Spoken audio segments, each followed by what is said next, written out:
Sweet. So we spent the first number of minutes talking about aporia and this out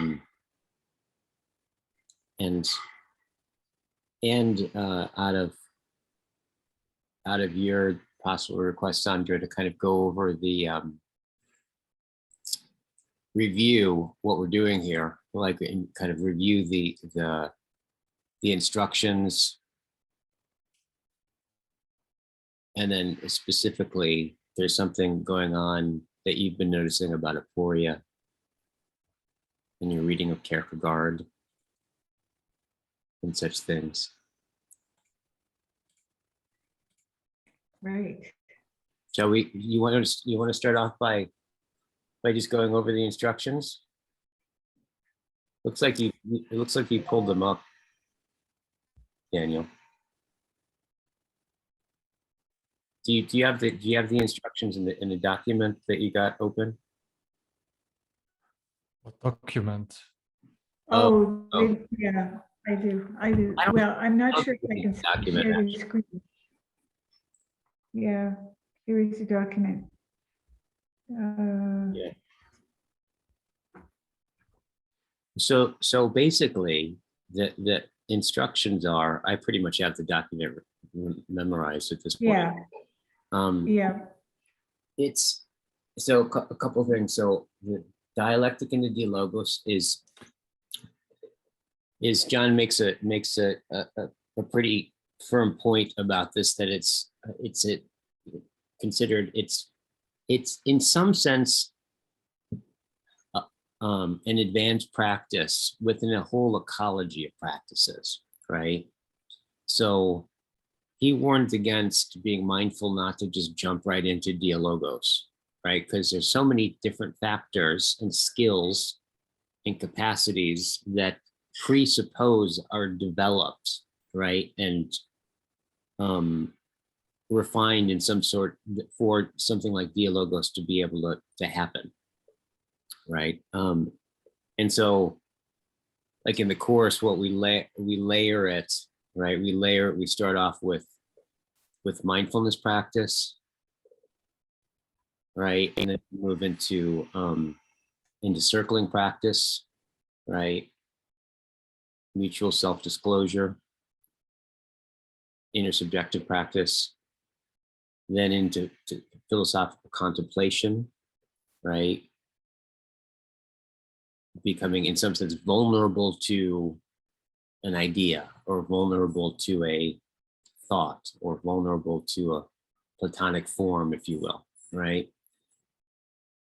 And then we go into Dialogos, right? Or dialectic in the Dialogos, right? And the thing that's important to remember about the phenomena of Dialogos is that you can't actually do it, right? You can't even really produce it, right? It's not like we can sit down and it's not one of those things where we can sit down and just go into Dialogos as an act of will. What we can do, that is in some sense, we can set up and actually set the conditions of practice as dialectic. And dialectic in the Platonic sense, right, is not necessarily in the Hegelian sense, right, but the Platonic sense of the back and forth of propositions, right? The making proposals, right? Somebody presenting another proposal, those going back and forth into dialogue. And the idea with Dialogos is that sometimes when you go into dialectic, you go into this back and forth, something catches, right? It's similar to like a garden, right? You can plant the seeds, you can tend to the field, you can give it fertilizer, but at the end of the day, you don't make the plants grow. There's just a certain kind of grace or miracle or something like that, that like you tend to it and then it on its own sprouts into existence. And that's Dialogos, right? So like Heraclitus talks about the logos as the ever-enduring flame, right? And so if you think about the propositions or something like the logs of a fire, right? And the dialectic is something like the back and forth of rubbing the fire together. At a certain point, the logos, that's in some sense within the proposition, but maybe concealed, right? Or just like with a log, which is like, it's fire kind of, that's kind of concealed and condensed, right? But when you rub it together, it awakens and becomes alive, right? And that awakening coming alive is the logos. And that's that moment where what starts to speak us, right, is this structural functional organization, this kind of this gathering, showing, where it's something like we start to say things that we didn't know, right, before, like ideas open up and unconceal that no one knows exactly who thought it, right? There's this third entity, this third element that's greater than the sum of the people dialoguing. So that's basically kind of like the notion of Dialogos, right? And you can kind of feel how it takes a certain, in order to do that, it takes a certain amount of mindfulness and self-awareness of your own cognition, of your own thoughts, of like which thoughts are thoughts that you're sharing, which thoughts are projections, right? Like all that is a skill, right? That has to do with yourself and interpersonal skills, right? Of how not to project on another person, how to know the difference between what you're saying and what I'm saying, how to know when I'm listening to you versus I'm assuming that I understand what I'm hearing and I'm not listening to you. All these things, right, have to do with this back and forth, right? These kind of these skills. And so it's those skills in some sense are the engines of the conditions for something like Dialogos, right? Anything you want to add, Sandra? Anything you want to add so far, Daniel? Well, yeah. Well, for one thing, I have been thinking about what are the skills individually that one should develop in order to engage in this practice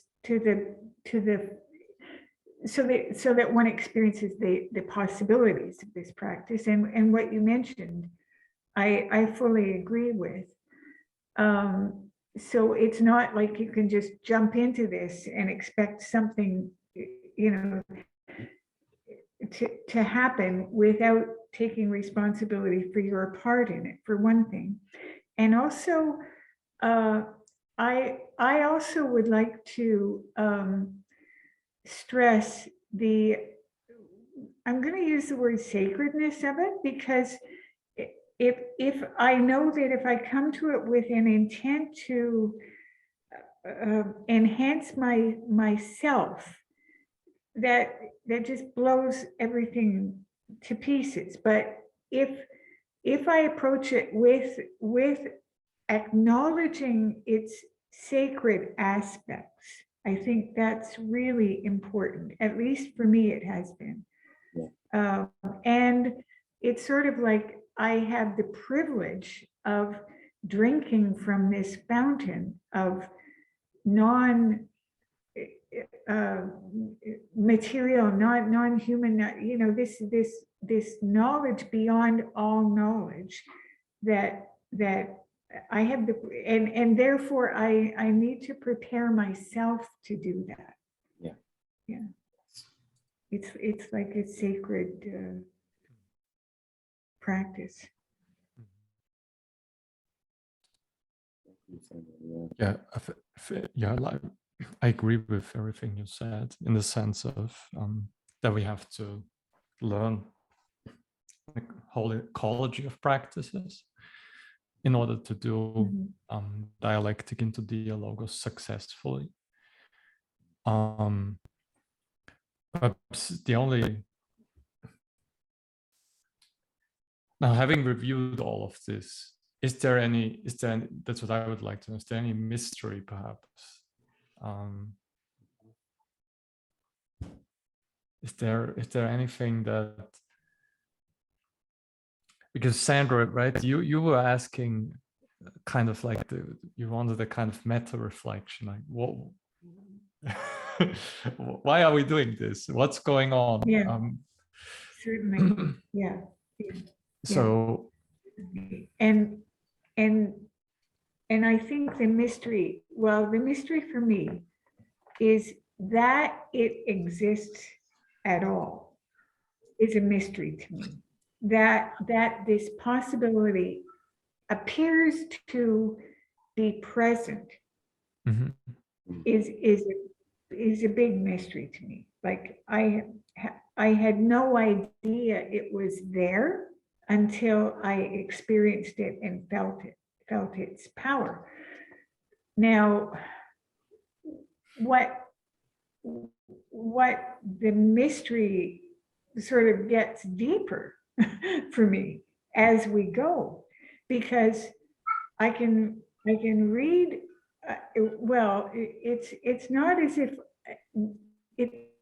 Well, I don't. It's really hard for me to say exactly, but I sort of am feeling that what even I read is part of part of this thing that is showing itself, just showing a little bit of itself, and then I go for it, and then it like what that whole thing seems to be. The whole thing seems to be a mystery for me. Even that I'm drawn to read something, even that I'm drawn to participate in, isn't the whole thing is a mystery. Yeah. Again, do you have an answer for that? I don't want to get analytical.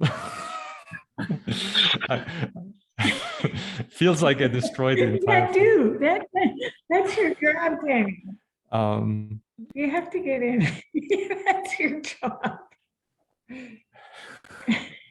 No, I think what Sandra says here is, what I really like about it is that, first of all, the acknowledgement of the mystery, of this mysterious dimension, which also calls you, and then also the appreciation of it, because that's really the big argument that John and Chris are making in this one paper on dialectic into Dialogos, that this is a practice that should help us learn to taste or get an appreciation for this dimension, let's call it no thingness, just this inexhaustible, infinite dimension, which kind of like envelops us all the time, but we usually overlook. And that's also then what you said, is that we are, so to say, we are kind of like with this strange thing that we are finite, thoroughly finite, and at the same time we have this we are called by the infinite, let's say, and in order to learn also what that means, and in order to then also realize this, because we have to practice realizing this continuously, then that provides us with kind of like sense and meaning.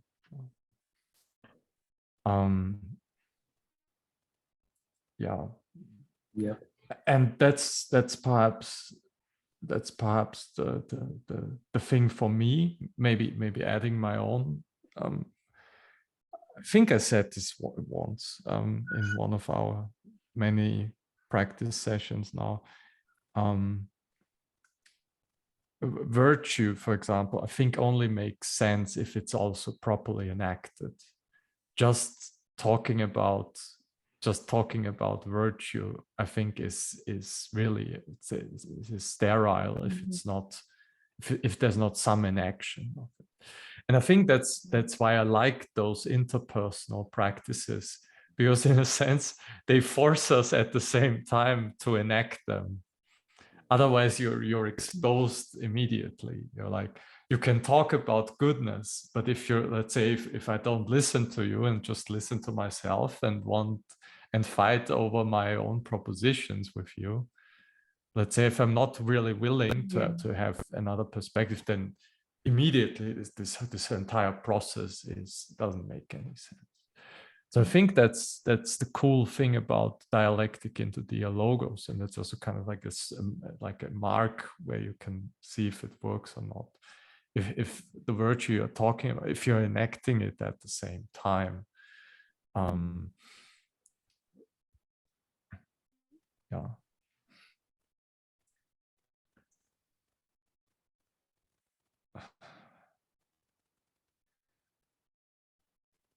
So what was the question? What is it? I think what I was saying, I think the question that I'm the one that I'm sitting with that you asked, right, is what is that? Like that this even is, what even calls it this practice into existence in the first place? What is, there's something going on there that is. We can try to.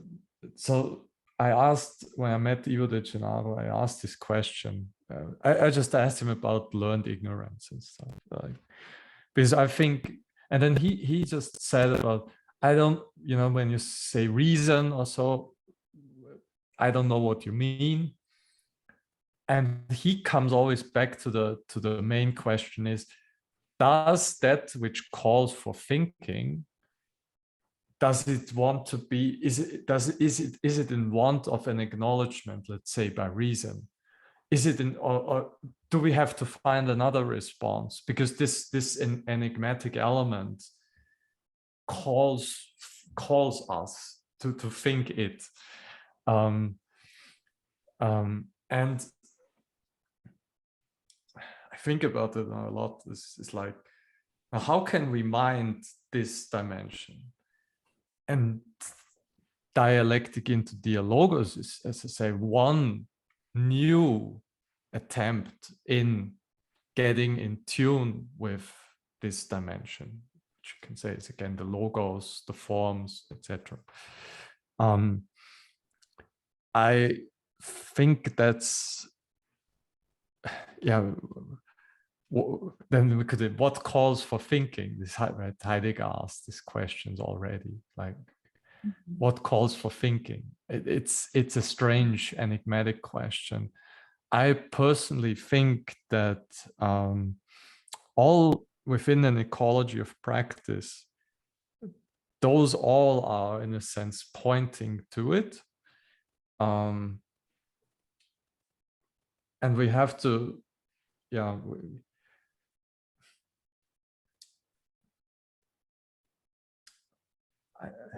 I think the interpersonal element is important. So it's not just I that see that. I'm not the only one who sees it or minds it, but we are collectively realizing it. Because then we have an intimacy together to this element. But this is always, I think, the question we can come back to: what calls for thinking, and then what response does it want from us, this invisible element? Because if we don't, if we don't have an awareness of this, then all of what we're doing is sterile. It's just geared then ultimately towards some, I don't know, some replacement of like some, either is it me, or it's the will to power, or it's some other thing that's like a false idol, so to say. That's the danger in all of this. We could all just talk and have like inside porn for ego cogitos, so to say. That's a genuine possibility that could well be if we don't do it properly.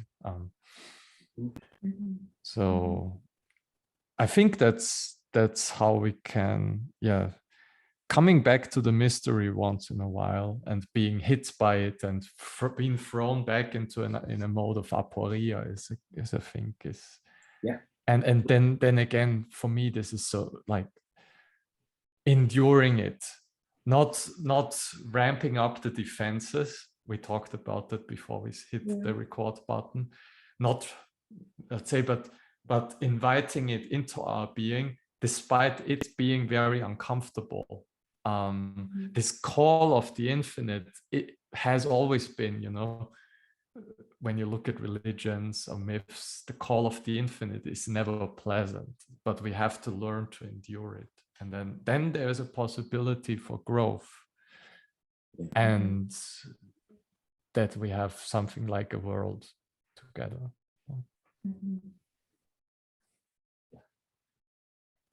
I talked way too much. So, Daniel, I want to ask you a question, because at one point you said that this, I don't know exactly how you said it, but I took you to mean that you said that this gives us, we make sense through this, that this is making sense, right? And Giving, I think is what he said. I kind of thought, like, I'm not sure if it's making sense for me. It's because sense is, I think we would have to clarify sense. Sense is like a spaciousness where then things can, I'm doing this. They have there's like so perhaps sense not making sense, perhaps in a kind of propositional way, so like it fits sense, but sense is Sinan, the old, I've read this, sense is something like it has something to do with ways, I think, I'm not sure, but sense is like the way giving element, the element that puts you on into a direction, and then also it orders things, so to say. So what I wanted to say is, and this is also the argument that John and Chris make, we could confuse the inexhaustible element if we're not used to learn what it is. Then we confuse it, and it's just like this privative nothingness. It's just possibilities, despair, basically. So it throws us into a dimension where we really don't know what to do. And dialectic into Dialogos can help learners to inquire deeper into this element, and then we learn to realize its inexhaustible dimension. I'm with you there. Good. I'm with you there. What were you just with? Who's there? What am I with? Yeah. Well, when he first used the word sense, I'm thinking sense in the terms of grasping something. Now I figured it out. Now I know, right? But this is anything but grasping for me. And this, and when he's talking about opening up the space and also the opening up the space with the presence of others who are participating, giving it that dynamic kind of quality of expansion. If that in that use of the term sense, I'm totally with him there. That's because for me the real beauty of this is first of all, the constant acknowledgement of my stupidity in terms of sense making, because whenever I think I've figured something out, I know that's, but so the beauty of this is the openness with which I feel we can explore together and attempt to attune with each other despite our feelings. And, even when we come to a state of aporia, which is, I find it more and more interesting, this not knowing, not just not knowing is kind of, it's really neat, it's really, really it's really full of life. Yeah. The question that you had was, how I heard it was,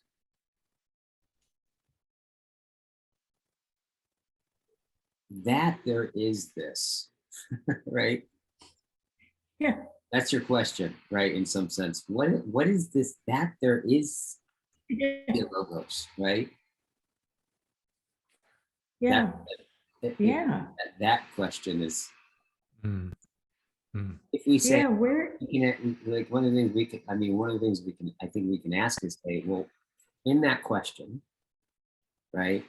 What is already understood in the question? And I think there's something,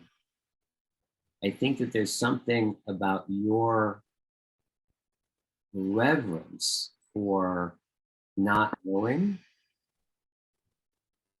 has something to do with what's understood in the question. And just to to bring something back that we went over at one point, like a month or two ago.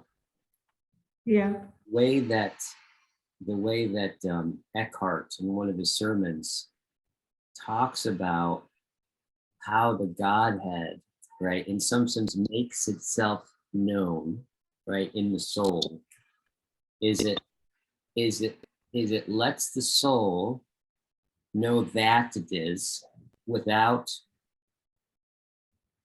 with my green screen.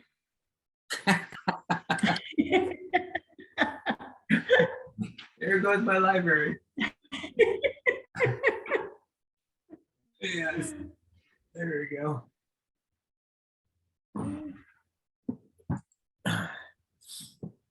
The true despair reveals itself. The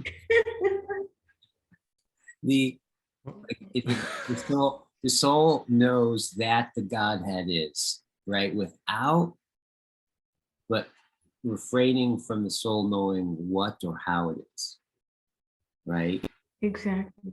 Yeah. Like there's something about this, that knowing that is this element that I think seems like is what opens up and you start to catch sight of, right?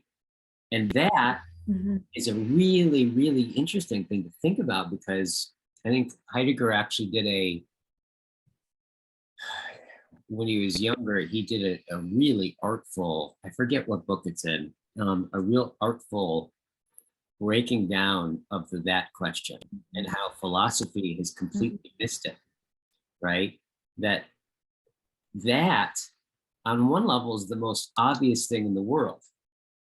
But when you find where is this obvious thing in the thing, all you find are like what's or how's. But you don't actually, it's not a perception in the normal sense of the word, right? But our sense of it is it's so close to us, it's so obvious, it's concealed in its obviousness. And so it's like, I think like that there is this at all, and that becomes a question, kind of takes this obvious element that's like so close to us, it's concealed, right? And opens it up, right? And makes it a question in some sense, right? And that whole thing about it seems there's something that seems, speaking of necessity, there's something about, as Daniel was talking about this, in terms of that there needs to be a kind of a practice in this, right? There's something necessary about that in our, I think, in our time, in our like current understanding of being, right?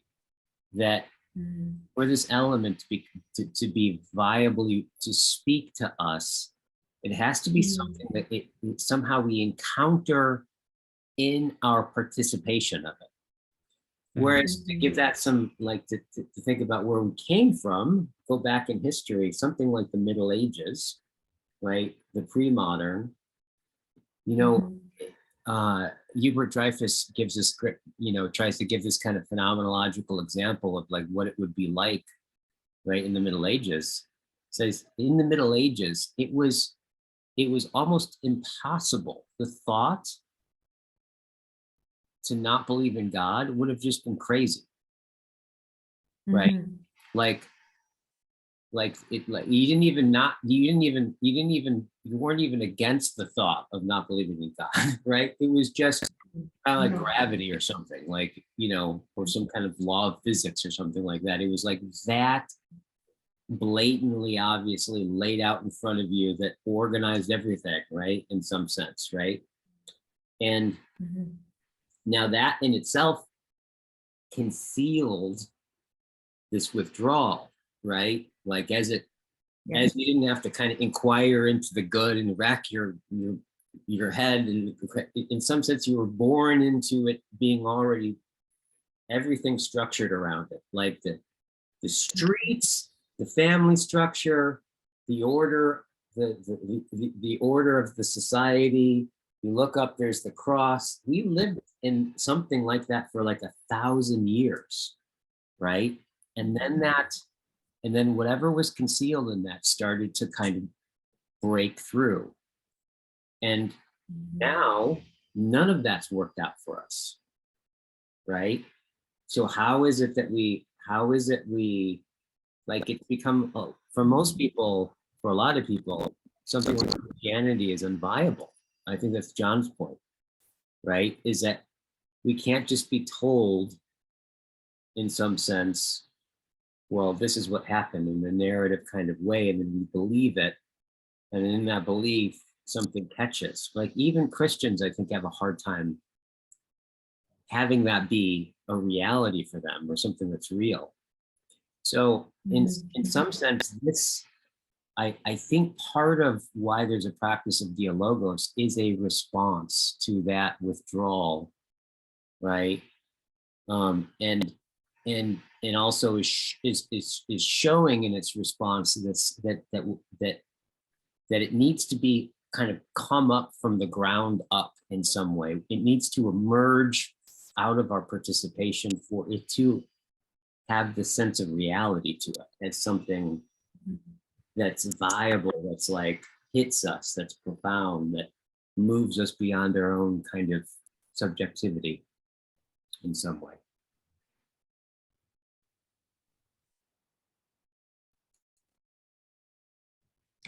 And when you bring up the historical piece, you know, as we've moved through the medieval, well, as we move through Greek and then early Christian and then medieval and then post-scientific revolution and now into whatever we're in this week, you know, the whole movement of this, of our global awareness is changing and moving away from all the things that sort of prevented us from stopping and just opening our eyes and being with each other as we are, and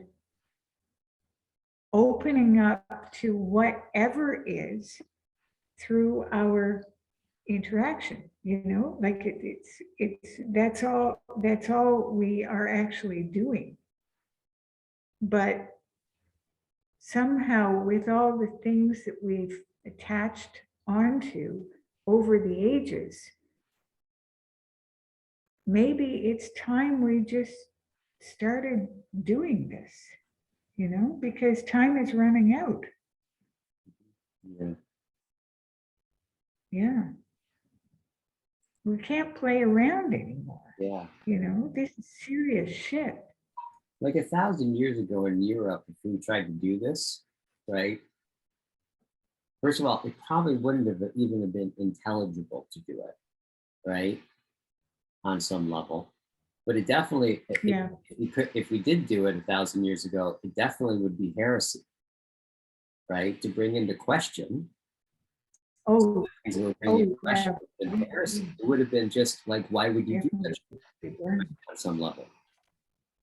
But it shows that there's a different, there's a big difference in our time, right? Our understanding, such that these things that used to be heresy are the very things that we need to, in some sense, we need to approach as a question. Yeah. I mean, my attempt maybe to give one also aspect to this is, I think that it's not just that, the historical periods are different, the kind of sense of the worldview that we inherited, Yeah. This was like a world of antiquity, then we entered in Christian world. I personally also believe that it has also human awareness itself changed. So that too, like human spirit itself moved through changes. And especially after, with Kant, Nishitani, for example, argues that with Kant, with enlightenment, kind of like human subjectivity really enters into kind of climax, realizing also its own dignity in a sense, and then coming with, enlightenment values and so on.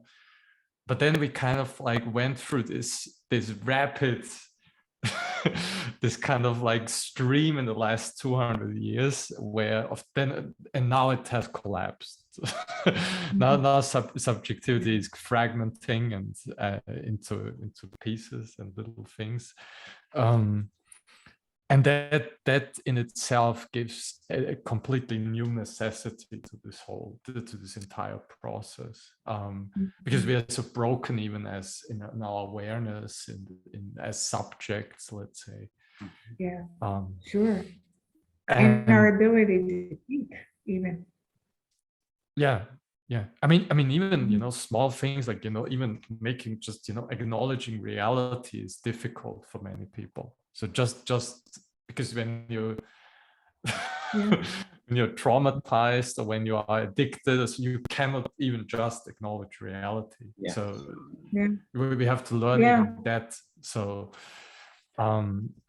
and we could say that even that in itself points us perhaps to peculiar necessities that this age brings forward, including the entire, the doomsday thing, because we just because science just speeds into progress, and we just we just create ever more powerful ways of controlling and steering and this, I mean, also observing nature, but also controlling and steering it for our own purposes.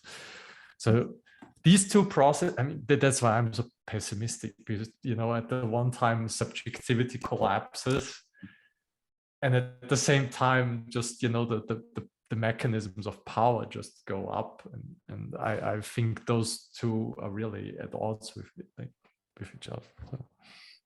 Which this is what kind of gets us really an interesting standpoint of, so that a big part of this practice is aporia becomes really interesting when you think about this, because it's like to in some sense exalt aporia, right, is in a certain sense of de-idolizing, right, of this power, right, where knowledge is knowledge is power and possession and Yeah. technologization. So like to get into and tolerate the limit of what you can conceive, right? And what you confront at that limit, right? And to actually tolerate it, right? Make something real that you can't possess, right? And that seems really important right now Yeah. in some crucial way. Yeah. Because we're addicted to the idea that we can know everything. Yeah. That we have the capability of knowing everything. Yeah. That's why I'm such a like fervent advocate for learned ignorance. Mhm. Because these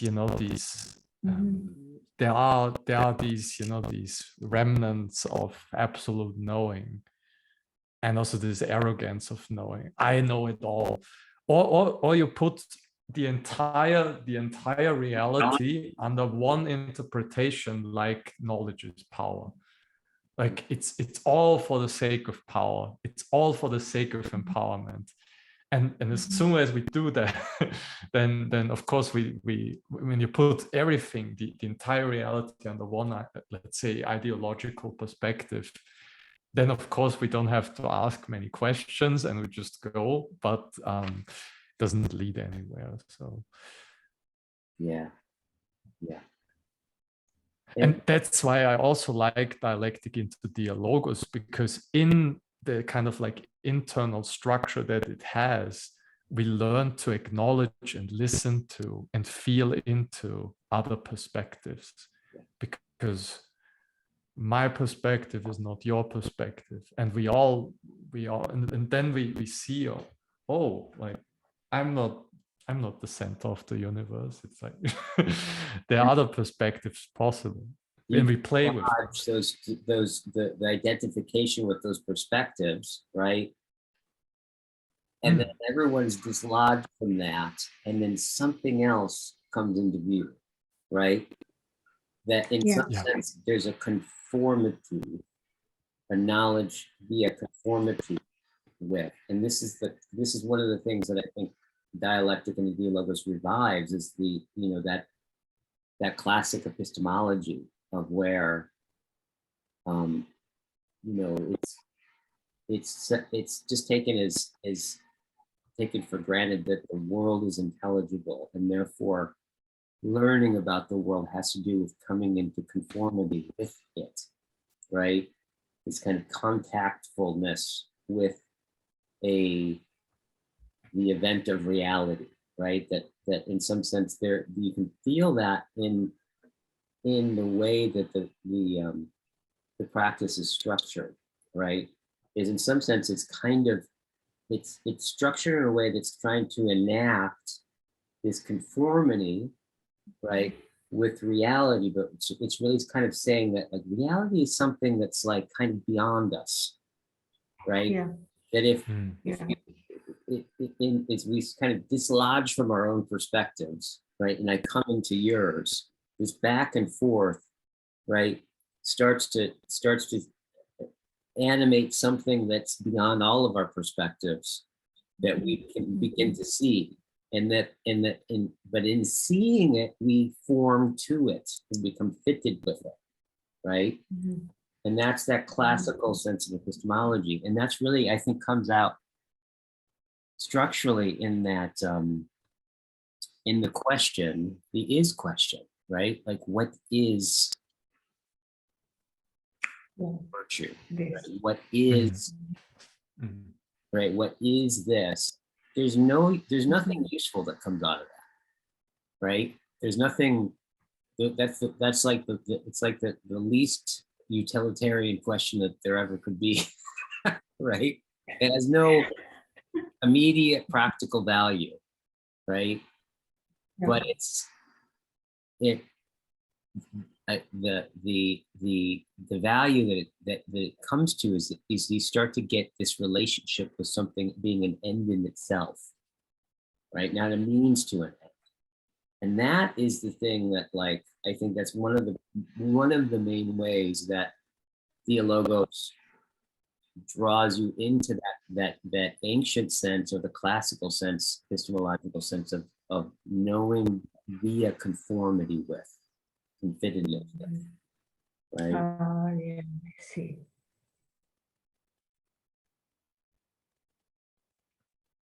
And also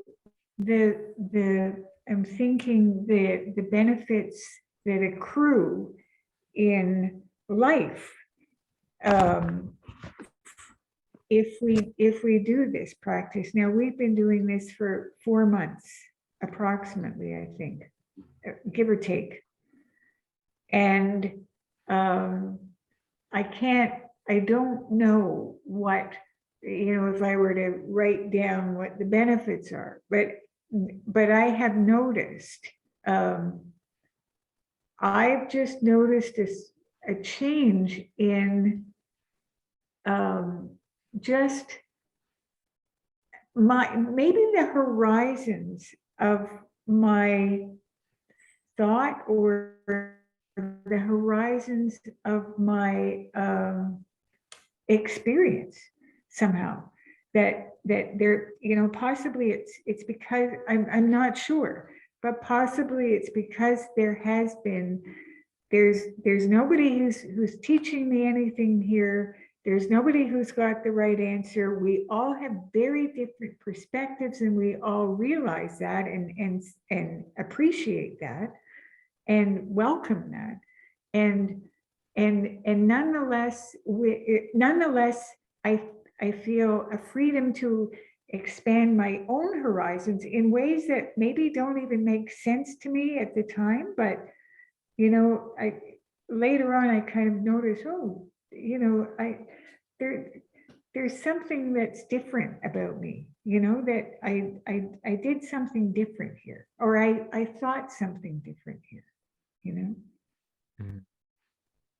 Yeah. So like just as I don't exactly know where it's kind of like when you were talking before, Guy, about the presence of it is so near that we don't see it. It's sort of like the face of God.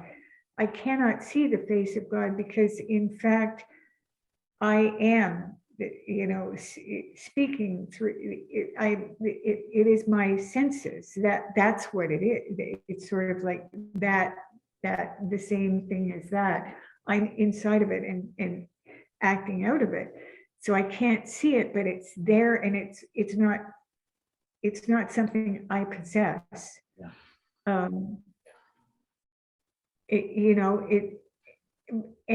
And just like that, it feels like when we get together, this thing that's there that I never knew was there talks through us in the same way, but it's us, and it's collective. Yeah.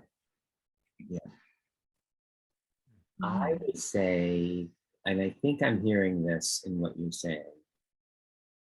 All right. The like, if I look at what am I getting personally? What am I getting out of this? Right? Like,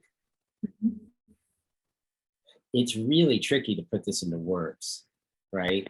It's really, really tricky to try to put this into words, because it's precisely that is tricky to put it into words. Is in some sense evident to what I'm getting out of it, right? Like, that I can feel something that I don't quite have words for, that is a part of my life that's affecting me, but I can't really quite put words to it, right? It's that dimension, or that dimension of my life is opened up, and I have a relationship to it. Yeah. I have enough of a relationship to it where I can kind of point to something I don't quite have words to, right? But I think the thing that what we're practicing here that has translated in my own life in a deeper and deeper way is thinking about the symposium of in the Symposium in Plato, right? This kind of way where that how philosophy awakens to eros, right? This erotic, right, relationship to that thing that flashes that you can't have words for. It draws you in. It's attractive. That attraction is grown, right, in such a way. And it's funny, there's so much that comes out of just looking at that. Like there's like, I'm sure there's like vocabulary density that comes out of it. There's like, you become more and more coherent in what you don't have fully formed. There's all these things that you could probably like kind of abstract out and measure out, but really it comes from this, in some sense, this cultivating this erotic relationship to what speaks through all of this. Right? And I would say it's not so much what I'm getting out of it, but by how I notice it changing me. Yeah. That, yeah. Yeah. And the arrows part, there is a beauty to it. There really is. There's an inherent, I've never thought of beauty very much. I've never really thought of that concept even, physical beauty and all that stuff and all, on that level, but I've never thought of the way in which the beauty of this attracts me.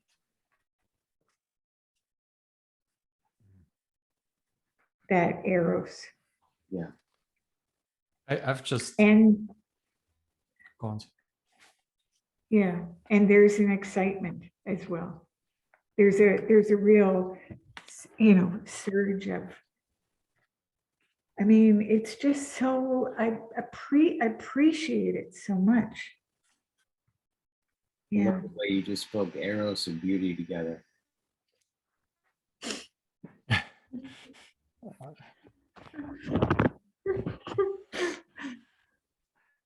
I've just drawn a little diagram in my notebook, and I think I can see a circular movement. That's Can you show mutually. us your diagram? Show us your diagram. No, you Show us can't. your diagram. It's not a good Oh. diagram, and it's I write in like my handwriting, but I can explain it to you. I think this Okay. is this process of mutual disclosure or opening, reciprocal opening that John often talks about. I've seen it now just in the last 5 minutes open up. So you're attracted, you're erotically drawn towards reality. And then you want to learn how to love reality. And then having learned that, there's this movement back in kind of what I always term agape. So then you move back, and then you learn to care for beings, like not reality as a whole, but concrete beings, concrete people, concrete things. And then they open up in their real reality. And then that is wonderful. And then again, you fall into then you feel again the erotic attraction towards reality as a whole. And that nourishes you, and then again you come back to beings, and so this is like a mutually opening process that kind of like keeps itself going in a kind of circular movement. Just that philosophers often talked about this, eros towards being, and then from there again back to beings in a kind of move of compassion and so on. That kind of goes on. And that's where I am at the moment. I really read a lot about agape and love, and that's really the Christian answer, perhaps, to, let's say, the meaning crisis, is just loving people, loving them in their entire personhood,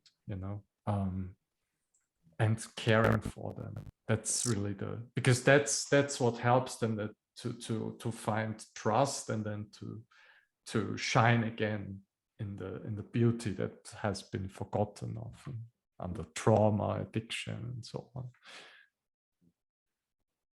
Yes.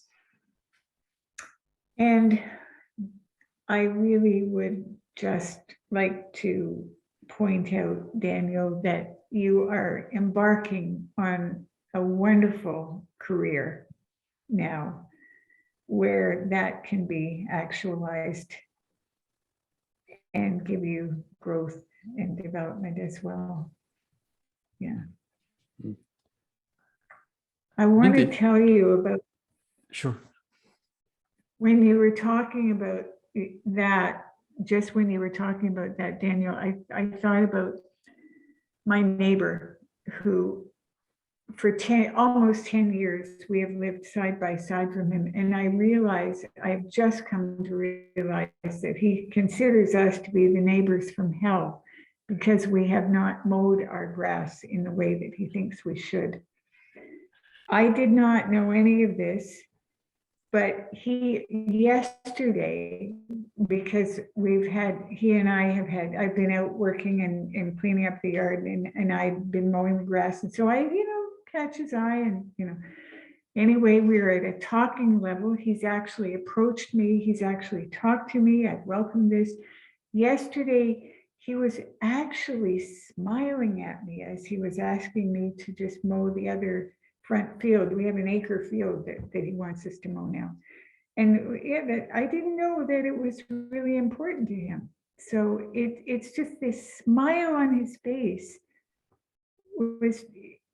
when you were talking, I suddenly saw the smile on his face and I realized he's shy. For the first time, I just realized he was shy. Took him 10 years to approach me about it. Love thy neighbor as yourself. Love thy neighbor, yeah. Well, he came over and he really blew up at my husband one day a few years ago, and he blew up at the other neighbor. He has a tendency to blow up at people, but it's because he's not assertive. I think he just doesn't. Big smile. It does affect other people. It does affect other people. That's a wonderful story. I mean, that even in that being, that's so close to you, let's say, and you see him smile for the first time in 10 years. Oh, that's possible. Yeah. That's perhaps the Christian story is, that God means each one of us. There's no unnecessary being. Also, we are like every being has a dignity to itself. And perhaps then really as a sage also the task is kind of like to uncover that, or to find methods or ways so people can learn to uncover that moreness, let's say. Yeah. Seems like agape is like the right. If we say the world is pregnant with meaning, it seems like agape is. So it seems like the appropriate midwife. Yeah. For me, that's what you said before. The Greeks, like Phallus, he was just gazing at the stars, but not noticing what's under his very feet. Right? It's this famous fable from Socrates in the Theaetetus. So he falls into the well because he doesn't. So he's so in. This is kind of like what when Heidegger. He's so in by reality itself. Or we can talk about physis, all of that. Just that that he did, and then perhaps in the more, that's why I said, you know, you first fall in love with reality, and then you go back in agape and have really love and care for, let's say, practice, but let's say concrete things, concrete beings. And then perhaps in a movement where you can gaze at the stars and wonder about reality without forgetting about your neighbors and your just the things around you, the concrete beings, you know, the tree outside in the garden, so to say. Yeah. And there's something like, it's like, see that, you would imagine for that whole cycle, that kind of, in some sense, this autopoietic cycle that you just described, this element of it, it's like, and this is what I think Dialogos really does in some sense, is it keeps open this element that's withdrawing, right? Because it's like that withdrawal element is, and staying with that withdrawal element is the, in some sense, the drawing in, right? And the stepping back at the same time, right? And Heidegger talked about this steadfastness that we have to have with that, right? Like the forgetfulness of being, the kind of this kind of withdrawal character, the, like in some sense, when, if that's open, and that's what I noticed in my experience, like when we talk about these bigger questions, right? These ontological kinds of questions, we go into them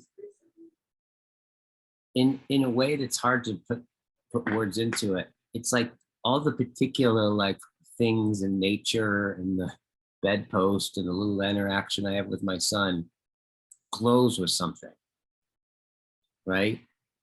It glows with something. Yeah. But there's something about these deeper conversations that lets that withdrawal become the thing that we tolerate, right? And we abide by. And there's, I would imagine that's that element that stays open, that when we then come back into sentient, right, concrete reality, there's that shining forth, right? In that agape love that you just described. Yeah.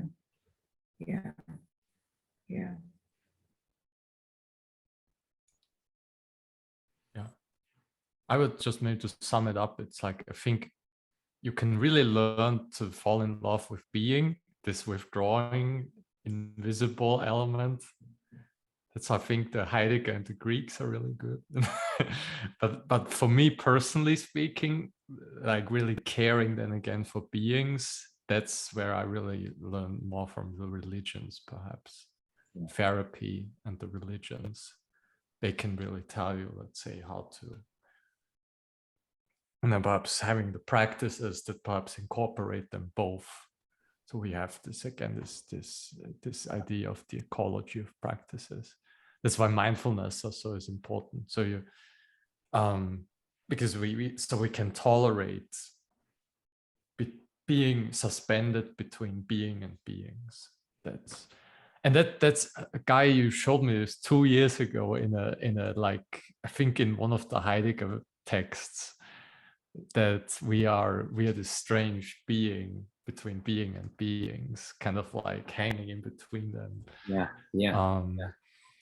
And for me, eros is again direction towards being, and agape is this love towards beings, and we kind of have to always circularly move in between them.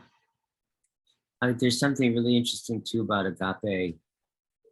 About like agape is like, it really has this element of sunyata in it, this emptying, right? This emptying such that the other comes into personhood, right? Like in the most essential sense, right?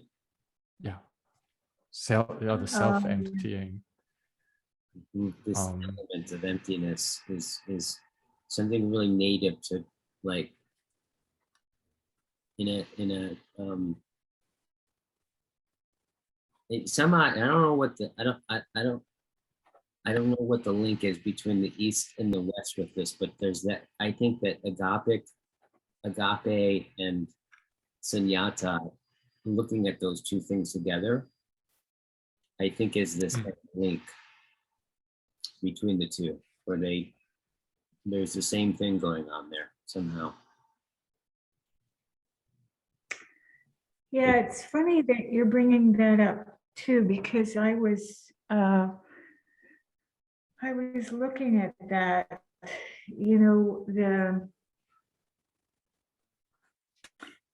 the being versus the beings.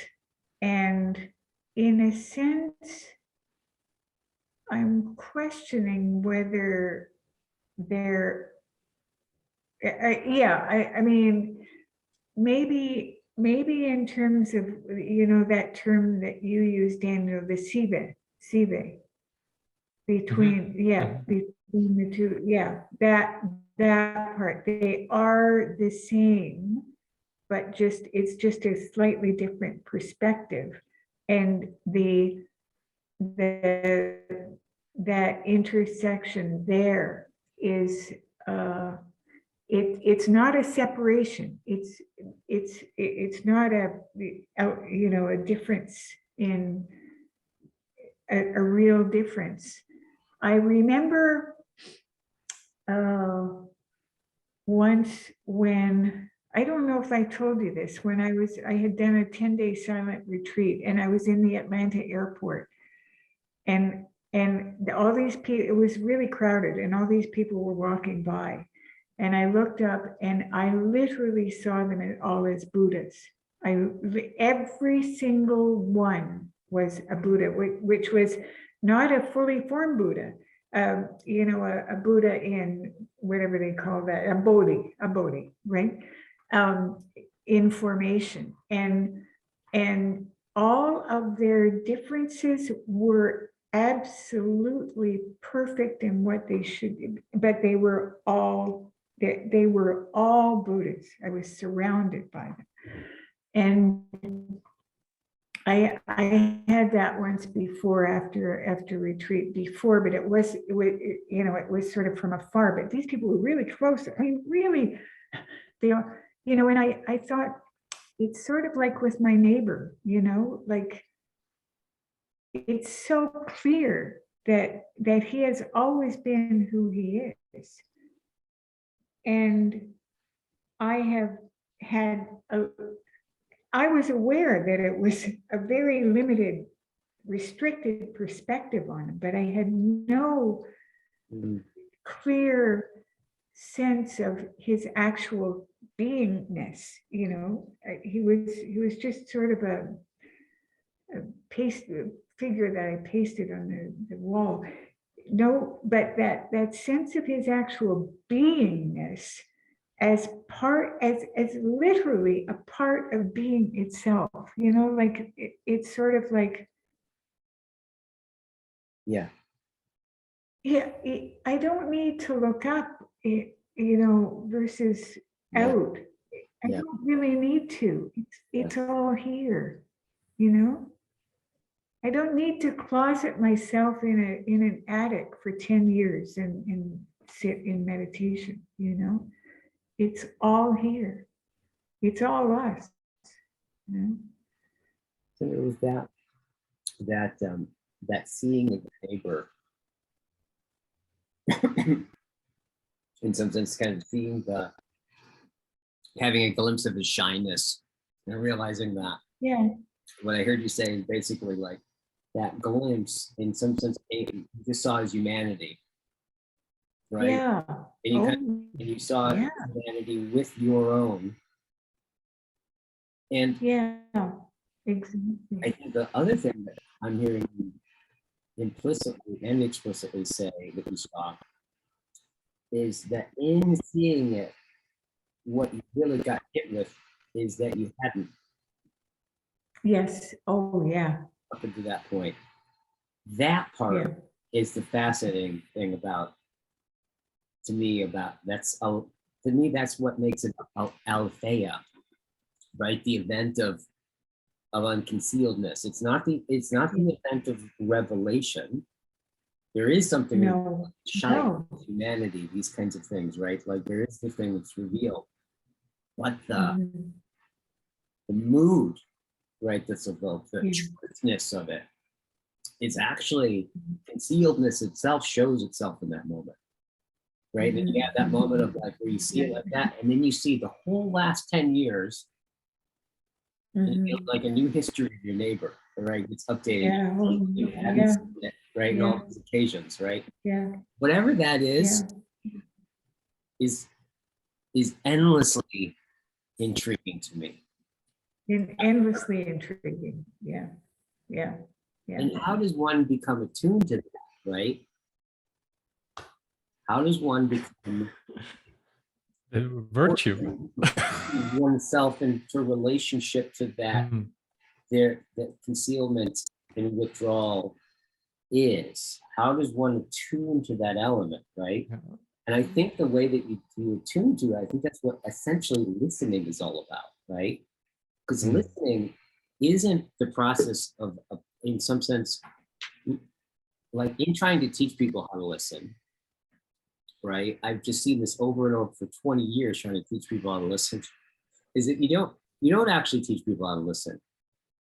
If anything, you create a condition such that it shows up for them that they've never listened. And the moment they get that they've never fucking listened, Isn't that one true? iota in their entire life, when they hear that, when they hear their own listening, is the moment listening opens up, right? That That's dimension right. opens up. And then from then on out, if you notice, like moments you get hit by something somebody says, it's got what you really hear, right? Is that you hadn't heard. This hadn't becomes the opening of truth. Yeah. There's something about listening, right? Yeah. This kind of way of attuning to that element, right? In a deep way. This is why I think that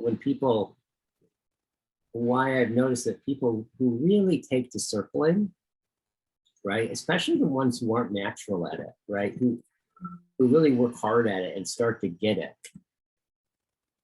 They end up becoming mystics. They get a real mystical sense about them in this kind of, in a concrete way, right?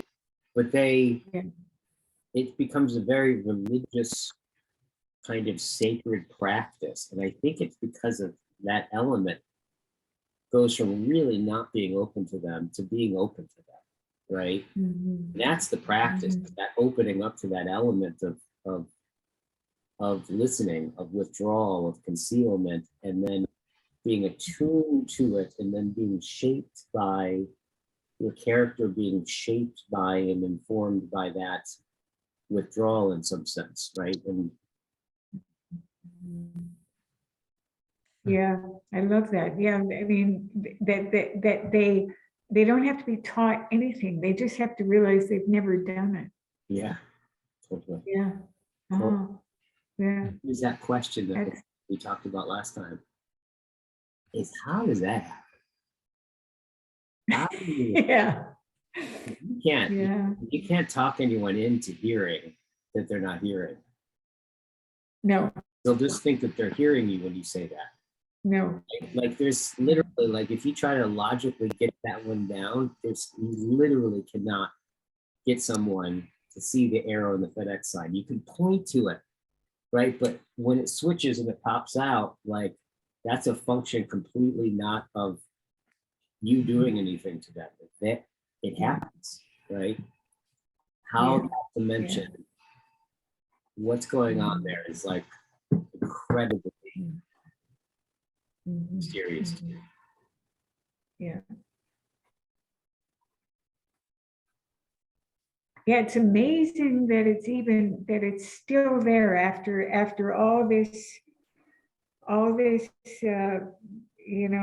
unawareness of it. It's amazing that it's still there, that the possibility is still there after years and years and years of never listening to anybody ever, including themselves, right? Yeah, totally. And then even to this day, if it paid to like when I really had this experience of hearing somebody or getting something that I hadn't gotten before, even if it's brand new, like it's totally brand new, it's got this element of like, oh shit, like he was right in front of my face. And I had like, he's like fucking invisible in plain sight in that sense, right? Like, right? The attunement is this. The attunement is just being in some sense. Awareness is too conscious of word.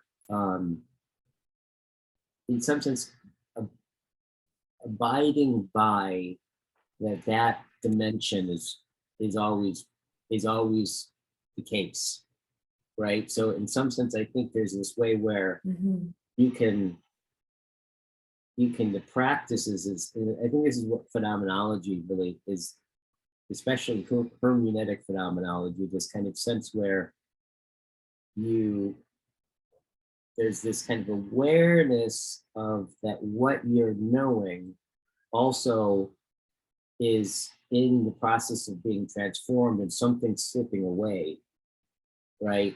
That goes into the background, right? And so there's in that very kind of, in some sense, that awareness is the thing that kind of brings you to loop back around it. And there's that feeling into that thing that's most near. But that feeling into, I think, is the thing that you start to become attuned to, right? That element where you can start looking at it, right? Yeah. Looking at quantum element, really. Yeah, it's sort of like part quantum. of the practice. It's a big part of this practice. Yeah.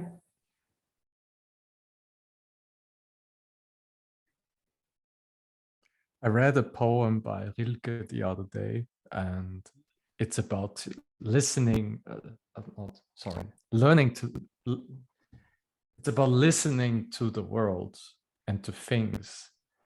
Because there's a theory perhaps in poetics, it's like things sing their name to us and then we just say them. And the job of the poet is, so to say, just to really learn to listen to what, let's say, things are whispering to him or her into their ears.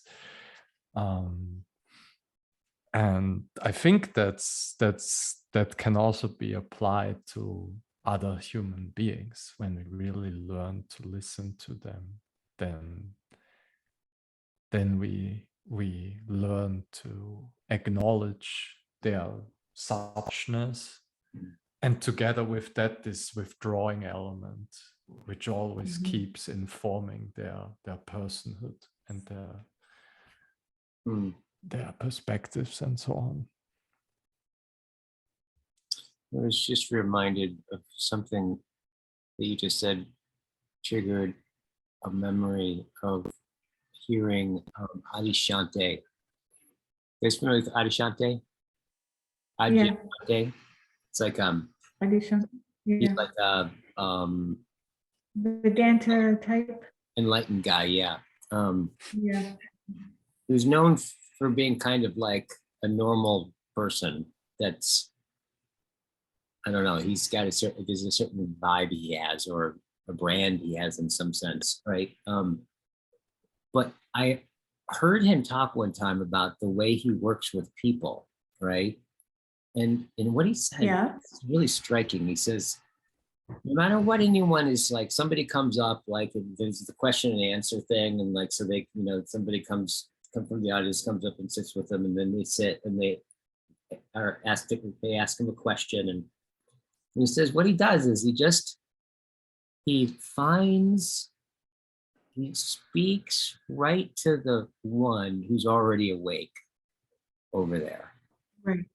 That's all he does, is he speaks to the one that's already awake.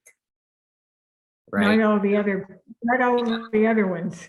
Really got that sense of like they come into, he recognizes the one that's already like awake, and then all he does is he speaks to that which they can recognize, right?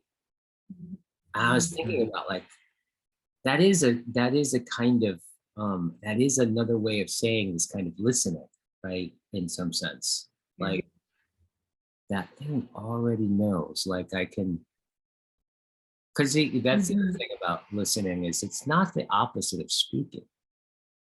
In fact, speaking is simply the response, a response to the degree that it's a genuine speaking is to the degree that it's genuine, a response to the call of a listener, right? And that's what affords your speaking to become so attuned, right? And right on the money is because it's not a function of knowing how to talk, it's a function of knowing how to listen.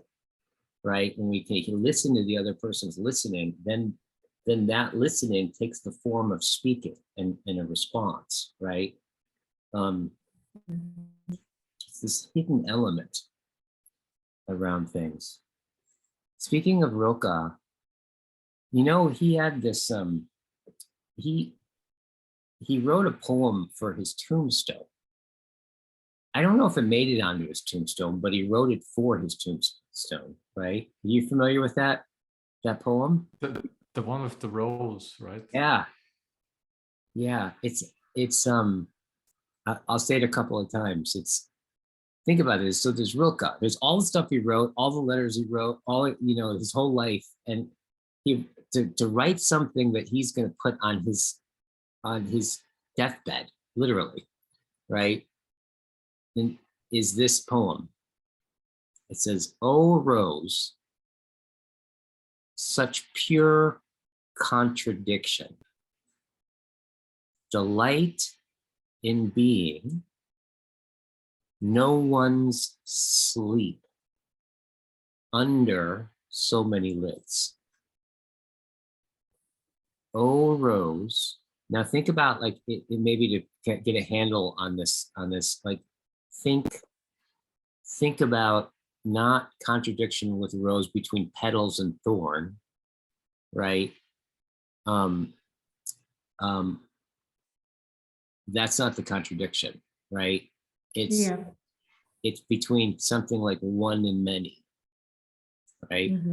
So, oh, Rose, such pure contradiction, delight in being, no one's sleep under so many lids.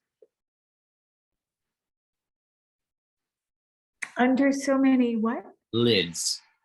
Lids. It means lids is like petals.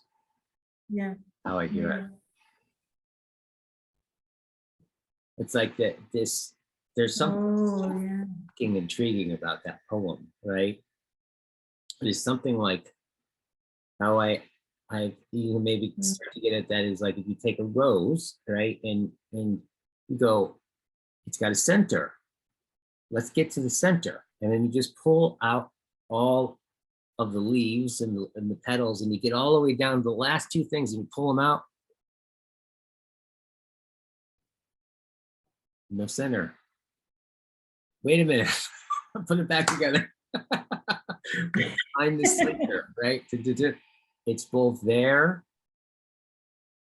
and unattainable in some sense, but the presence of multiplicity, right, in some sense reveals its center that needs the multiplicity in order to be something like that, right? Did that get on his tombstone? I have no idea, actually. Do you know, Daniel? I don't know. No, I don't know. Yeah, I'll find out. That's a beautiful poem. I want to do a philosophical. He was looking at being a non-being as he got older, I suppose, eh? Too. Yeah. I mean, there's that whole the Dueno eulogies, right? I mean, many people say that that's a song to death. It's a treatise on how to die.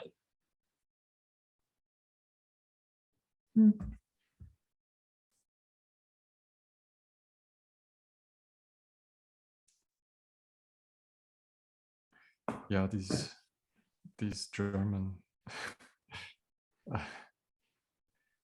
Yeah, Rilke is a very well guy. When you given that that poem with the rose was supposed to be on his tombstone, what does that tell you about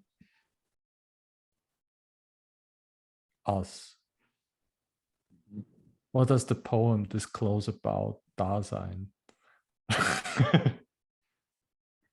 being and not being and non-being, and the schism between them. Well, it discloses a lot, doesn't it? Yeah. That it should be a rose too, not, I mean, And there's a dramatic truth in it, right? That is on his tombstone in some sense. That's the thing I sense, right?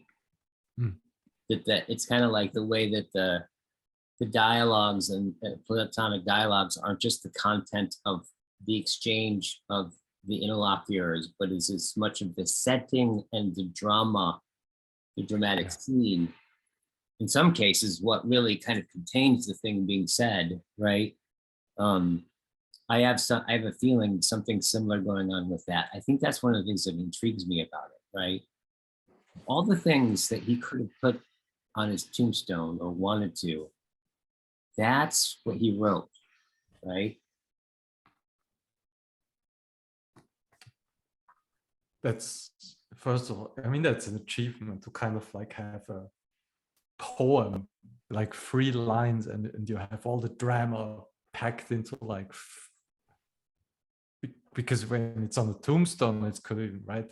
It's about life and death, being and non-being. So the entire drama of existence. That would then be a good poem, I think, for philosophical fellowship. So we can dramatically enact whatever and unpacks, so to say, within the drama what is compressed into the poem. Yeah. I think that would be a good exercise. Totally. At some point. Totally. he wrote it 15 months before he died. Mm-hmm. Oh wow. Yeah. Yeah. So he was facing it. It really does kind of like, in some sense, that man, if there's anybody that was a tortured soul, man, he was. Like, he really went through it alone, most of it, right? In this just in turmoil, right? And such, man, did he articulate it like no one else could. He's almost, it's funny, he's not studied a lot in, like, apparently he's not studied a lot in college, right? Or in poetry. And one of the reasons is that no one knows where to put him. Like, on one level, he's like a deep classical poet, right? On another level, he's like a romantic. On another level, he's like a completely postmodern poet, right? Like, is it Natalie Bridges, that strange novel he wrote is like so avant-garde and like postmodern. It's unfathomable, right? And then you have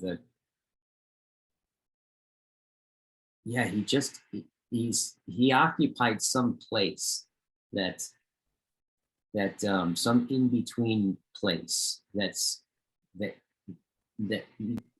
you can't put him in the textbook somewhere, right?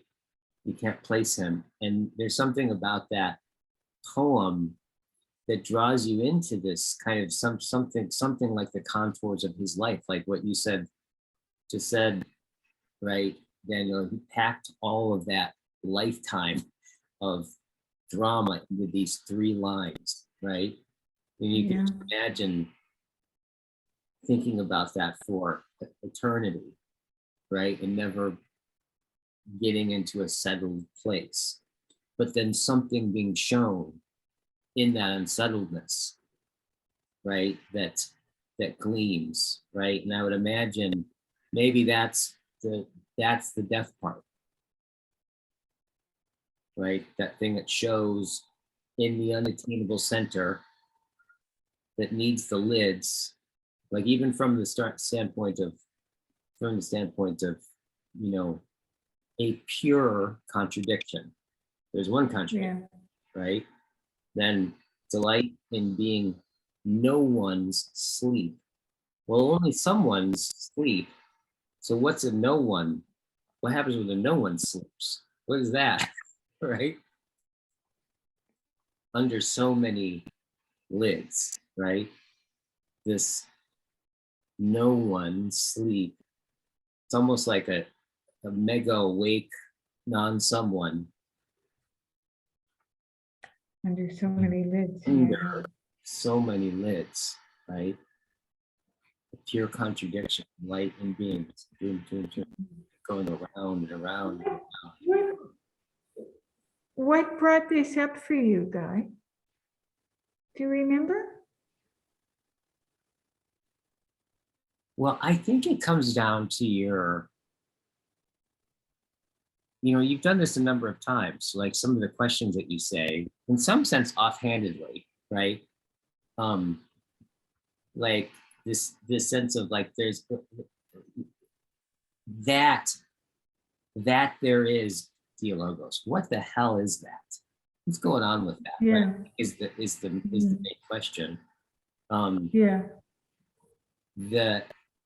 You've also at other times like brought out, said like, no, there's in the middle of us like grappling around a virtue, you're like, there's a virtue in work here that's even having us even do any talk about this virtue. Yeah, I see. Yeah.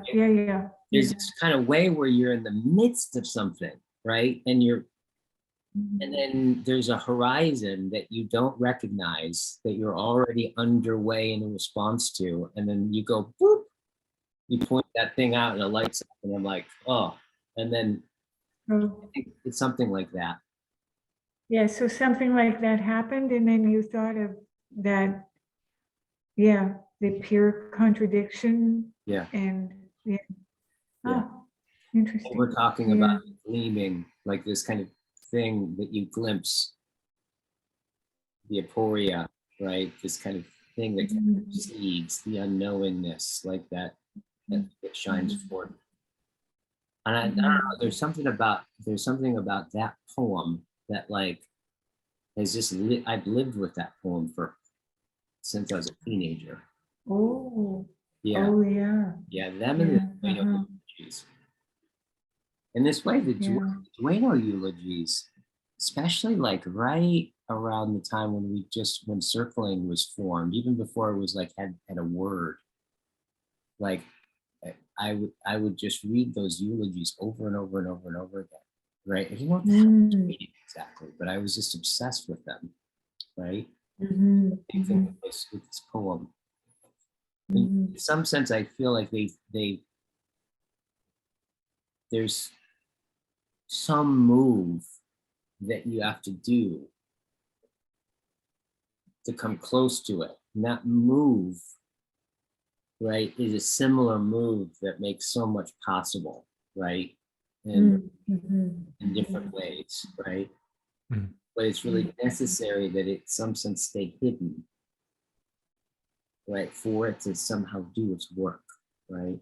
There's something about this particular conversation that just I can feel that element. So I would imagine it's that for me. Something like that. Yeah. Yeah, it'd be almost like to decide what you want to put on your tombstone. I mean, what if you change your mind after you're dead? You know, like it sounds like this poem is sufficiently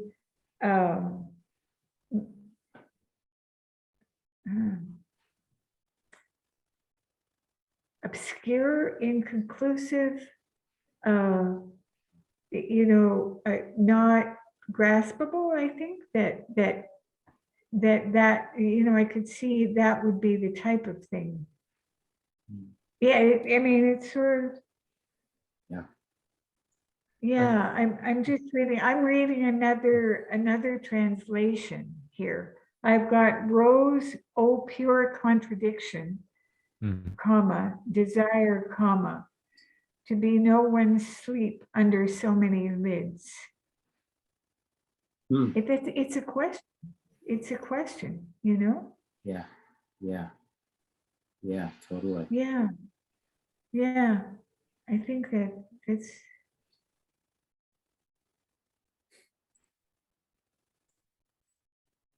Even the multiple ways it can be translated are telling. yeah. All right, you guys, it's like almost 12:30. Yeah, we've got other lives. Yeah, That was very good. fabulous. I think I will read some Rilke now, just before I go to bed. Yeah, I'm going to too. Yeah, Much love, you guys. much Bye-bye. love. Goodbye. Bye-bye.